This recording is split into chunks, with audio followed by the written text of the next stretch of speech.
I don't know about you, but my daily life feels like running a marathon.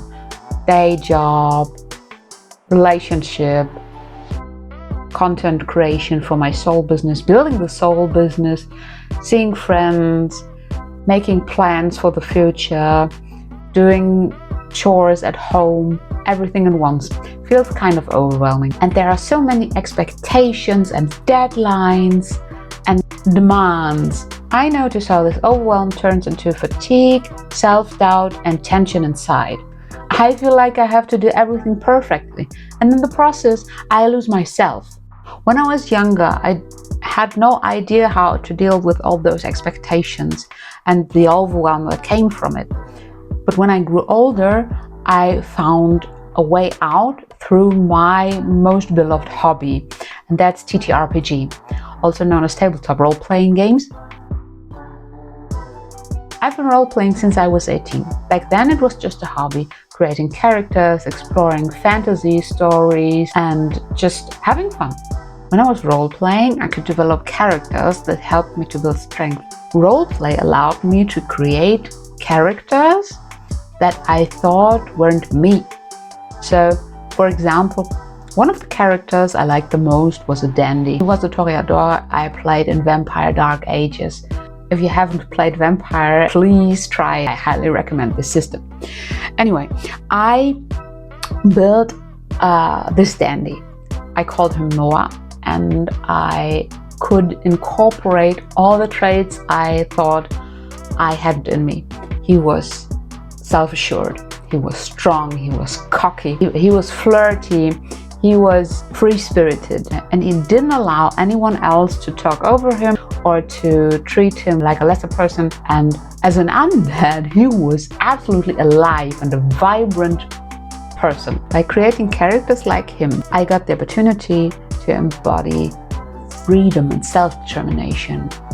It gave me a chance to feel how having a backbone feels like.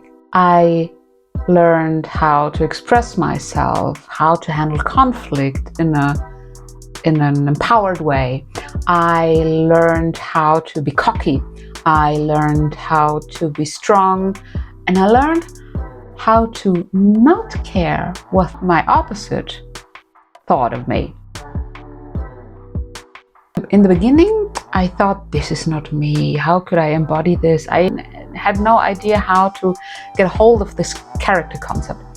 And then I just let loose and just spoke before I thought, which is very difficult for a person that is an academic. It absolutely helped me to liberate myself from shackles I had put myself in, the shackles that are built from you cannot, you must not, it is not proper to do blah blah blah. And this character was like another person whispering into my ear, why do you think that you cannot, that you must not, that it is not allowed for you to XYZ? And he whispered so intensely that I thought, well, he's right, isn't he? Why can't I do this? Why am I not allowing myself to do XYZ or behave in a certain way? Why do I allow other people to trample over me instead? Why am I such a pushover? What is the reason for my behavior as Jen? At the time, I didn't realize that this playful habit would one day become an empowering tool I could use in real life. Today, role-playing isn't just a hobby. It's a tool to deal with overwhelm, exhaustion, and the feeling of being a lesser person than other people. Over the years, I've built an inner sanctum in my mind, inspired by Die unendliche Geschichte, or The Never-Ending Story, written by Michael Ende. I think most of you people know this very, very good book. If not, stop the video now, go read the book, and then come back here. Highly recommend it. It's such a deep story about growing up and experiencing and getting to know who you are if you let go of everything to get to your inner core. It's a very, very good book. Absolutely. And you can read it and reread it, and every time you read it, you find some new gold nugget that helps you in real life. Just read the book. My characters live in this inner sanctum. I can visit them whenever I please, and I can talk to them, I can get advice from them, and I can relax. It's an inner place where I can go when the world around me is absolutely chaotic and I don't know what else to do. It's just like closing a door behind me and shutting the world out. I created a whole world inside. I have a desert in there made out of rainbow colors. I have steep cliffs, deep oceans, vast forests, ancient trees, wonderful animals. I can jump off cliffs and fly. I can do magic there. I can explore things I did not know I had in me. And I can create and I can be playful, and it is absolutely liberating and satisfying, because this place is a place no one can take from me. It's all mine, and it's so helpful to have such an inner spot of tranquility and peace and exclusiveness. There I can be and see and do and say anything I wish.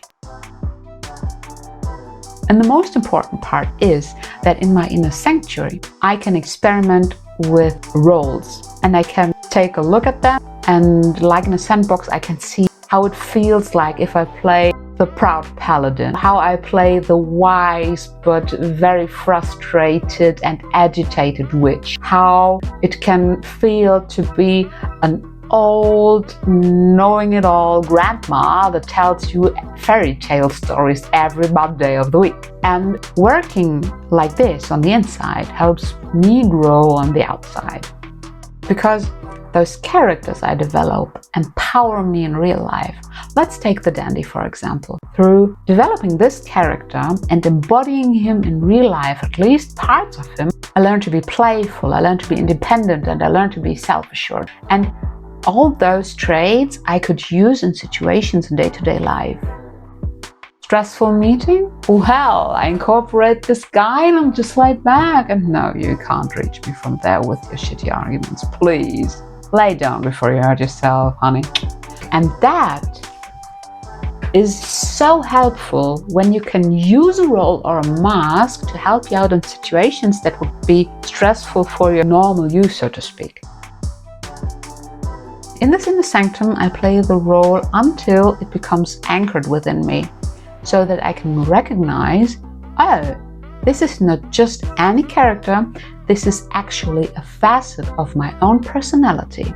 When I have anchored this character, I bring the role to life in reality, so that I can use her or him or them, whatever you please, as a solution for difficult situations. I can grab them and throw them on like a pullover or shirt that I feel good in, and then I can react. And another very important thing when I embody those empowering roles is that the old roles, like the people pleaser, the shy girl, the pushover, the silent and meek servant, lose their power over time because they are replaced by other roles I like better, I feel good with, and I want to embody, not something other people pushed onto me. This is very important because this concept allows me to act confidently.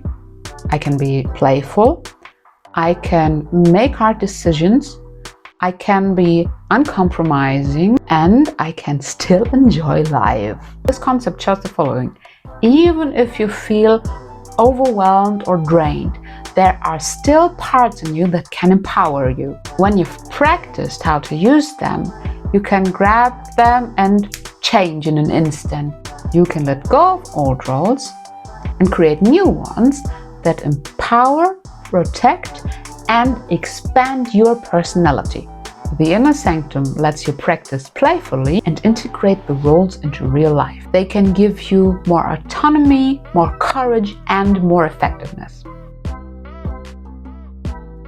If you want to learn how you can create your inner sanctum, build roles, and integrate them into your life, stay tuned. I'll show you step by step how you can build your own archetypes and make them part of your strength. Just hit the subscribe button and follow me for more archetype and role play advice.